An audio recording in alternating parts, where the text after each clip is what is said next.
When people are talking with different financial, how do they know what the right financial advisors are? What are some green flags? What are some red flags?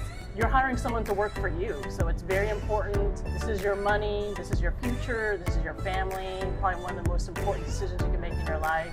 Hey, if you're new here, my name is Teddy. I'm a financial coach and social worker, and today we are interviewing a financial advisor to kind of answer some of your questions that you may have, thinking about whether or not a financial advisor is right for you.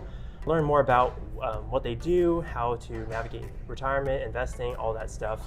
And today's video, we're gonna talk about what to look for in a financial advisor, maybe some red flags that you may run into, and just overall some investing tips or strategies that you want to implement in your life, no matter what part of the financial journey you're on. So today I have Miss Sandra Park. She's a great friend and fellow coach, and she's also a financial advisor. So she took me up very generously on this offer to answer some of the questions that I have that some of y'all submitted. So Sandra, if you want to just go ahead and introduce yourself, a little bit about what you do. Okay. Hi, I'm Sandra Park. I'm born and raised in the Dallas-Fort Worth, Texas area. I'm an engineer for about 20 years. I'm a single mom to a teenager. I'm also a fellow Ramsey financial coach. I've been doing that for a couple of years. I also teach Financial Peace University. I teach the class online.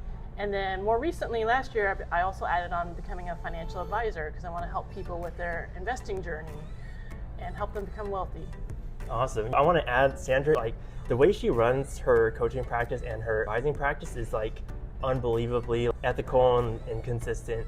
I know a lot of people feel kind of salesy whenever they talk with financial advisors, or they just don't feel like that personal connection. I feel like your transparency and honesty with everything is what kind of like drew me to like ask you all these questions and kind of connect with you. All right, so I think it'd be good to talk about not only like what financial advisors do, but how they can help, especially because people may have a certain perception of what financial advisors look like and do, and hopefully this will kind of like break down some of those myths, and some of those stereotypes may be true. And so we also want to talk about some of the red flags and some of the green flags for whenever you're like considering talking with a financial advisor. So can you kind of give a brief overview of like the scope of practice that financial advisors do? Okay, yeah, so financial advisors, or there's also financial planners, and financial advising is relating mostly to managing investment assets for clients, right? So they're gonna put clients in portfolios, they're going to get to know them, understand their risk tolerance, what are their financial goals, what's their timeline, what are they investing for, what type of investment products would they like to be in.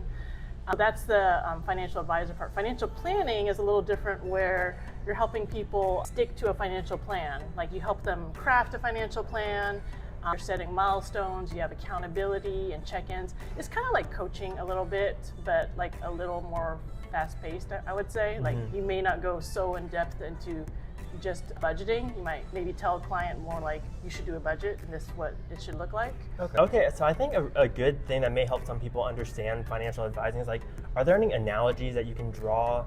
You know, what I do as a financial coach and social worker, I draw the connection a lot with physical fitness and health. So like as a financial coach, I may say, think about what a personal trainer does for weight loss versus what a nutritionist or a doctor may do.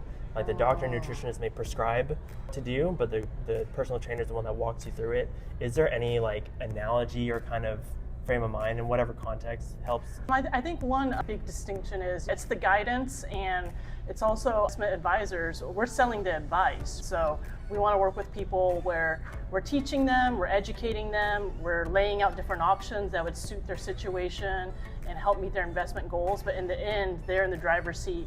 They're going to decide, they're going to let us know what they're comfortable with. And it's also about helping to educate them. We also coach them in a sense, but this is also, they're past the debt phase. Maybe they already have built up some savings. So really the best way to get wealthy is through investing. So they're kind of past the point where they have a good financial foundation, and now they can throw their savings into investing. They can have investing goals. This is what, baby steps 4, 5, and 6. It's just a different phase of their financial journey, and we're still guiding them beyond just the budgeting and savings and debt pay down. Yeah, awesome. For those of y'all who may not know, so Ramsey Solutions is founded on a couple principles, one of which is the 7 baby steps. And I'll probably have a video outlining what those baby steps are. I think that's a really good kind of segue. I know you're talking about financial advisors giving advice and teaching, which kind of leads me to asking, what would you say when people are talking with different financial advisors, if they're calling 3 or 4, how do they know what the right financial advisors are? What are some green flags? And then what are some red flags, maybe that you've seen in the industry or that you've experienced yourself? That's a great question. Yeah, like you brought up, please interview 3 or 4 of them. Don't talk to only one. Don't pick the first one that reaches out and calls you. You're hiring someone to work for you, so it's very important. This is your money, this is your future, this is your family, probably one of the most important decisions you can make in your life. You want someone that's super transparent, very ethical. You should ask them, how do they communicate? Make sure that you have a similar communication style. If they want to email you and you're more of a texter, how will you communicate? I'd be asking, how often do you communicate? What type of meetings do you have set up throughout the year? The other big thing is you have the right to ask them how they're going to get paid. It's a service, and anyone who's cagey or not transparent about their fees or how they're getting paid, I think is a huge red flag. Yeah, so one thing I want to add, like our first phone call, I was asking you, like, what are some different fee structures for financial advisors? Because I know there's a few different ways that they get paid. Can you outline what those look like? There's different ones. They should be simple, and any good advisor should be able to explain it to you very well, how they're getting compensated and paid. So don't let people skirt around that question. That's really unethical.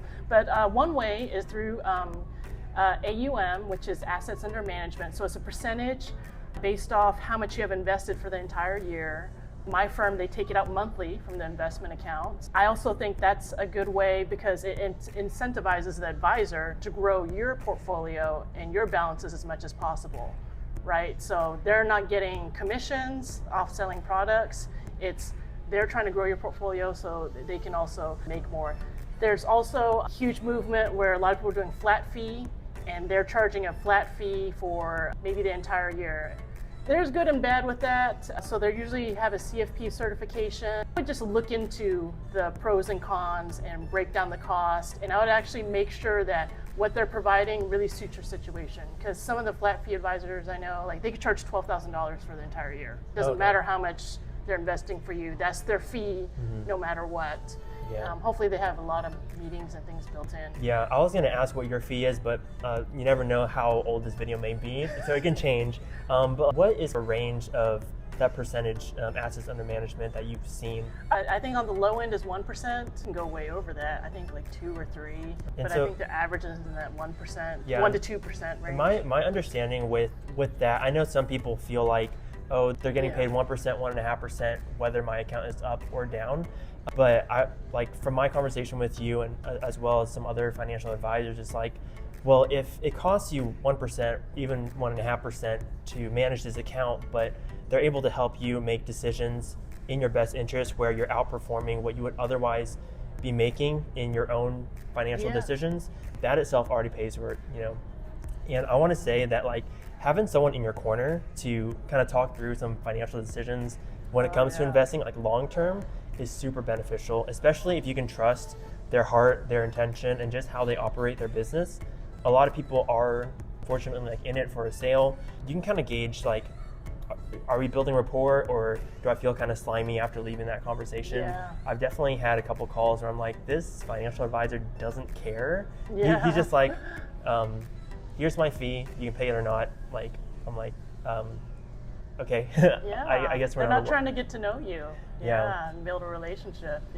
And one of the other things I noticed, so I spoke with another friend of mine this past week, and I was explaining the whole financial advisor and financial coaching industry, and he just straight up said, like, I don't believe anyone needs that. Like, people only go with the people they know. Like, if I went to a certain financial advisor, then the whole family's going to go there. But I think that's definitely changed with technology and with the internet, right? Since like information is free and available, and as you know, like this video, like you can come across this video and you may find conflicting information elsewhere or supportive information elsewhere, and you just make the decision based on the information you have, right? So I think it's definitely I don't want to say it's changing because the internet's been around for a while. Oh, yeah, that's a good point, because I think that's kind of going, I think you're right, where people always pick the person that just because their family went with them. But it seemed like any big, like a realtor, Yeah, where or it's like you want to car pick your own dealership. person. Yeah. I mean, the internet's out there, you can go look for whoever you want, and why not pick someone that really resonates with you? Yeah. It also happens a lot when there's widows, when there's a couple that's been married a long time. I think they're saying the stat on the woman, if she survives, she's the one that's widowed, right? The husband passes away, that within a year, like 80 to 90% of the women will change their financial advisor because they kind of just went with whoever the husband wanted. Then the woman's like, well, I really need this person, and this person ignored me all this time, or acted like I wasn't in the room, or they had their own meetings without me, and now she's the one left with being in charge of all the finances. Yeah, it's very much like finding a teacher, tutor, or coach. It's like everyone has a different communication style, different learning style. I prefer text messages and video calls. Some people prefer emails. And just being able to really connect with your financial advisor, you're trusting them with a lot of money. Maybe when you're first starting, you may have like $100 or maybe $1,000 in your investment account, and that could be relatively a good amount. But 40 years down the line, you're also trusting them with $400,000, $500,000. And so you want to be able to find someone you can trust and who you know has your best interest. That's not trying to sell you some other product.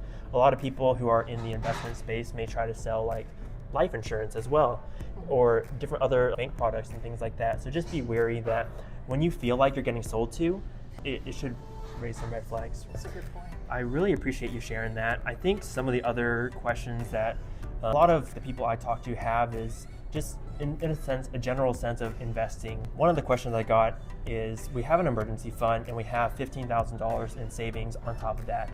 What should we do with that $15,000 to work for us, or to most out of that extra savings, which is otherwise sitting there? And just give your thoughts on that. Yeah, that's a great financial planning scenario where people have extra money, an abundance of money, and money that's not really allocated towards anything kind of just sits and is stagnant. So in that scenario, the first questions I would ask is, what other financial goals do they have? Usually sometimes people have a midterm or short-term goal. Do they want to build a deck?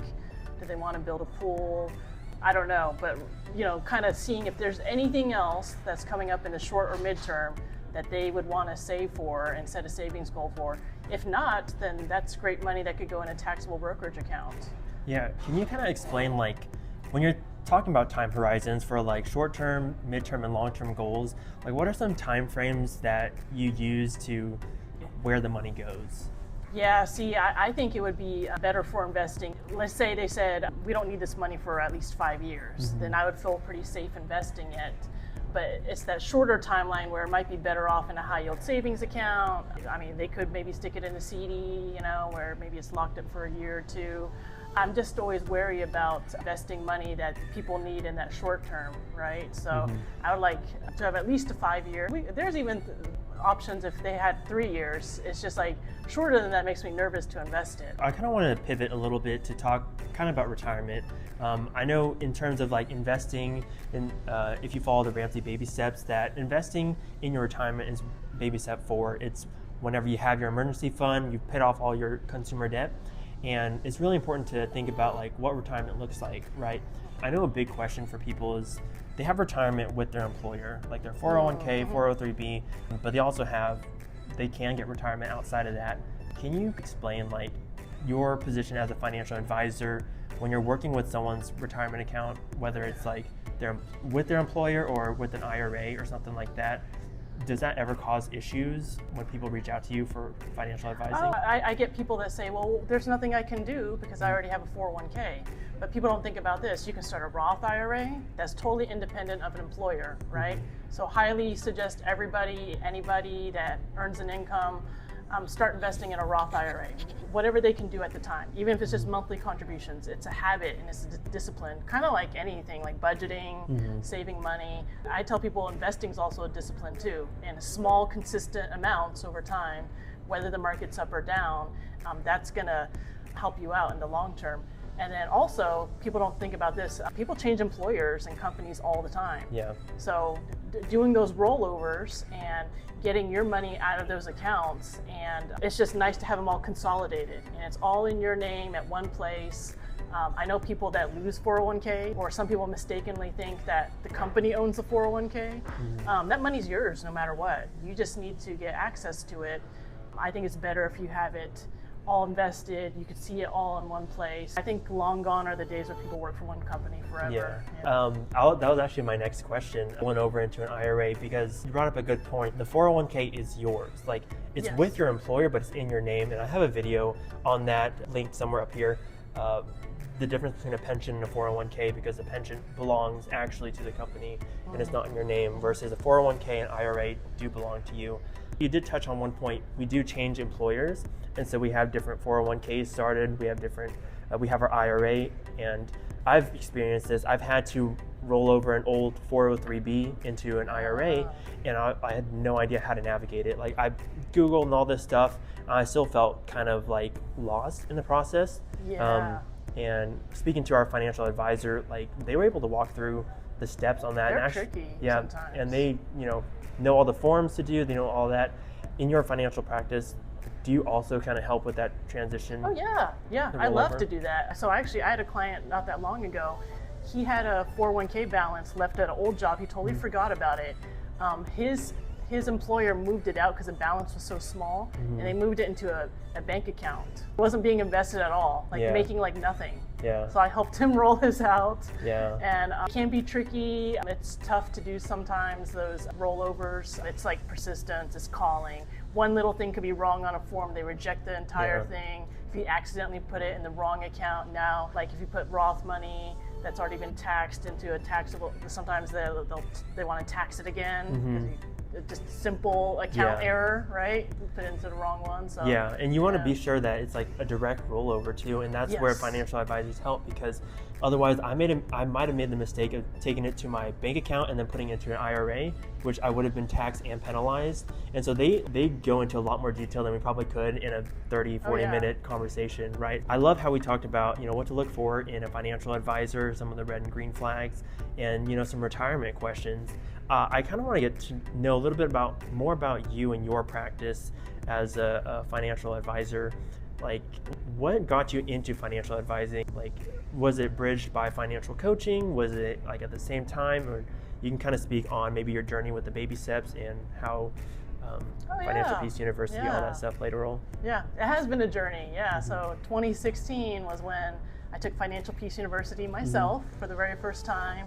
And it was just at a point in my life when I was leaving an employer, a company that I'd been at since I graduated from college. So I'd been there like 15 years. Wow. So it kind of felt like a breakup. I know it sounds weird, but it was like the longest relationship in my life up to a certain point. And I was going to take some time off, and I was going to sell a couple of houses, and it was almost just, I had so much money coming in, I felt the weight of that responsibility. It wasn't so much like I was in a debt payoff journey. I actually didn't really have debt, but it was the weight of, I actually have money and I need to be responsible with it, so let me learn how. So I took Financial Peace University in 2016. Huge turning point for me. I wouldn't say like my whole life changed just during that class, but it was the kickoff to me getting on a path where I was budgeting. I paid off a car that I had within 2 years. You also paid something else off. I paid off my current house. I just paid off my current house right now, so I'm in baby step 7. I also was in that real estate mindset where I was trying to not necessarily flip properties, but I had a lot of rental properties, and I decided to sell them. And not that I took a loss on any of them, but just kind of get out of that where I have all this massive debt against me, right? So I'm finally debt free, and so once I realized like the power of getting my finances in order, even as a woman, and I'm single, I did it on a single income. I hit Baby Steps Millionaire in 2021, early 2021. Awesome. So it's changed my life. I got the financial coaching certification a couple of years ago, and then I added on the financial advisor certification. So to me, this is more like my passion. Like, I don't need it right now to sustain myself financially, but it's what I'm really passionate about, that I do on the side. And hopefully one day it will be the full-time thing. And see, that's the thing I really like, because when you really can tell when people have a passion for it versus going straight into like wealth advising when you don't have that life experience or like those realizations with the debt payoff and just, you know, it becoming a passion instead of like a job. Yeah, like I think you can really smell true. that. Maybe it's like a subconscious thing we have, but I mean, I hope you can see through the camera and audio or whatever, but like I can just tell like you have like a really strong passion for it that a lot of other financial advisors may not. Yeah, it might just be a job to them and assets under management. But for me, I just see it as life-changing to get your money in order. I mean, to me, the two biggest takeaways from the Dave Ramsey Baby Steps: budgeting. I know it's not a baby step, it's a habit. Yeah. Budgeting, that totally changed my life. And then once I hired my own financial advisor. So I'm not being hypocritical. Even when I was going through the baby steps before I was licensed, I hired my own SmartVestor Pro. And having someone help me, guide me through the investing, and have another person to talk to and help me with all that was game changing. I admit I tried it on my own, like all the bad things, you know, single stocks, doing stuff on margin, but it's just, you know, your own brain and your own emotions get in the way. So yeah, because that's the next point I wanted to talk about, like the difference between investing with an advisor versus by ourselves. Because I made the mistake a couple of years ago. I make very emotional decisions when it comes to like pulling in and out of the market, and Bitcoin was a huge thing. I was like, I didn't put much in it. I put like $20, but seeing it go up like 5 cents or down $1, I'm like, this is way too much. I'd pull it out. The thing with like retirement investing, that can happen the same way, maybe not as like fast moving, but people will put money in by themselves and think they have enough internet research, but then a new article comes out and they're like, well, I think now is a good time to pull out of the market. But you know, you may be that, like if there's a recession or whatever and you're trying to pull your money out, like you never know, the market can recover, and trying to time the market is like by yourself is very difficult, especially if you're not like in the weeds of it. But as a financial advisor, y'all work, you know, day in and day out, understanding what kind of the climate is and kind of help, you know, us as investors just like have like that emotional check. It's that third party, that's that other person you consult and check with. I remember when I was like a baby investor, when I started out with my own financial advisor, I saw my portfolio drop $5,000 in one day. I kind of freaked out. But see, I had someone to contact. I'm like, well, what's going on? And you see, and it's just kind of that person that calms you, and it's like, don't worry, some dividends, you know, are about to pay out. And it's just like, but yeah, same like you. I used to do the very reactionary, very emotional, like I'd see something on Yahoo News or I'd hear negative news about the economy. And there's also a stat that says that when people do their own investing, they only invest in companies for 6 months. And if you think about that, like, because if you think of it as like when you're buying a stock, it's a piece of a company, right? And would you ever go work for someone for just 6 months? Like that's your intention. Like, no, even if you weren't doing well at maybe a company or an employer, you'd be like, well, let me stick it out a year. But think about how when you have access to that app where you can go make that trade, you know, you heard something bad or you're worried, and that's the best thing about having a financial advisor, that they can kind of steady you, and they do care, but they're not as emotionally tied to your money, right? Yeah, like they're more rational. Like they help give insight and input into your financial situation, right? At the end of the day, it is your money. You can make the decision. You can say, I don't know how I feel about this financial advice, and that's fine. Like you don't have to agree with someone 100%, but you are kind of seeking the wisdom and the experience of someone who's been through it. And I think that's one of the most effective ways to really like improve your finances, is feeding off the experience of people who've lived it, right? In a way, you're buying someone else's experience. So instead of paying with mistakes over like years, that if you pay $1,000 or whatever to learn from someone else's mistakes, then you're already like 10 steps ahead of where they were. And as a financial advisor, you're learning not only from maybe your mistakes, but also the mistakes of your clients. And it's just like that cumulative effect, being able to, you know, help you do the most with your money, and in a way that you can feel confident and at peace, right? I'm really loving the conversation. If someone wanted to reach out to you, how would they get in contact with you if they wanted to see if you're the right financial advisor for them? Oh, okay. My firm's website is financialserenity.co, or look up Sandra Park, financial advisor. I'm on LinkedIn. That's pretty much the best ways to get a hold of me. Yeah, I'll try to put it here, but it's .co, not .com. Yes. I was talking with you earlier. I was like, is that a typo? No, it's not a typo. It is CO. I'll just put it here. Maybe if I can link it, I'll do that as well. I really appreciate your time and just being transparent with all things investing, right? Because at the end of the day, what we all want with our money is to feel confident with it, to feel like we have control over it, and that we're not just like making a bunch of mistakes that we could have otherwise avoided. And a lot of people, maybe what brought you to this channel or this video, you've made your mistakes, you've racked up quite a bit of debt, and just know that there is hope. I mean, Sandra is living proof of that, right? Being able to pay off a house is an insane feat, and just the amount of freedom that comes with that and autonomy. If you wanted, you probably could just up and leave your job and just go full time into your passions. And I think that's what we're all really after. We're after that confidence over our money, our peace, that just ability to walk away from a job that we may not like or pursue a second career. And if that's you, if you're wanting to get control over your money, go ahead and reach out. I put my link down in the description if you want to get in contact with me, and I think I'll be able to link your information as well. Maybe you connect better with Sandra than you do with me. We're both financial coaches, and we can kind of talk to you about your finances and kind of go from there and see if financial coaching or financial advising is right for you in the stage of life you're in. With that, I appreciate your time, and if you have any questions, drop them in the comments or send us a DM, and hopefully we can get them answered. I hope you found some value in this video.